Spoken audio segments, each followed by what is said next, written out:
ரோமானியர்களுக்கு கப்பல் கட்டுமான நிபுணத்துவத்தை கற்றுத் தந்தவர்கள் மலாய்க்காரர்கள் என்று பல்கலைக்கழகம் ஒன்றின் விரிவுரையாளர் ஒருவர் வாதிட்ட விவகாரம் இன்று மக்களவையிலும் பரபரப்பாக பேசப்பட்டது.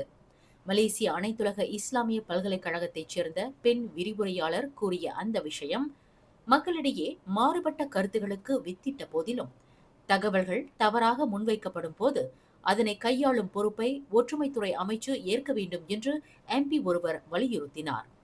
இதுபோன்ற சர்ச்சைக்குரிய தகவல்கள் சமூக ஊடகங்களில் கேலிக்கும் கிண்டலுக்கும் உள்ளாகியிருப்பதாக பரிசான் நேஷனலின் ஜம்போல் MP ஷம்சுல் கஹார் டெலி தெரிவித்தார். வரலாற்று தகவல்கள் சமூக ஊடகங்களில் நகைச்சுவைக்கு வித்திட்டிருப்பதை காணும் போது மனதுக்கு சங்கடத்தை ஏற்படுத்துகிறது என்று அவர் குறிப்பிட்டார். பக்காத்தான் ஹராப்பானின் Bukit Bendera MP Sharleena Abdul Rashid இப்படியொரு தவறான தகவலை வெளியிட்ட பல்கலைக்கழக பேராசிரியர் சுலேஹா யாக்கூபை கண்டித்தார். வரலாற்று உண்மைகள் மற்றும் தகவல்களை கற்பனை வளத்தை கொண்டு கட்டுக்கதைகளாக கூறக்கூடாது என்று வலியுறுத்தினார்.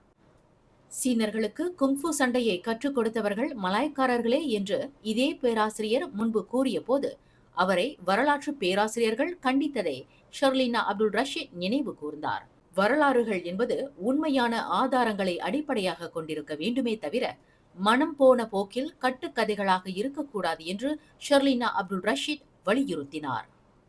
மேலும் செய்திகளை தெரிந்து கொள்ள கீழே இருக்கும் பெல் பட்டனை அழுத்துங்கள். உங்கள் மகிழ்ச்சியை வெளிப்படுத்த லைக் மற்றும் ஷேர் செய்யுங்கள். தொடர்ந்து திசைகளோடு இணைந்திருக்க சப்ஸ்கிரைப் செய்யுங்கள்.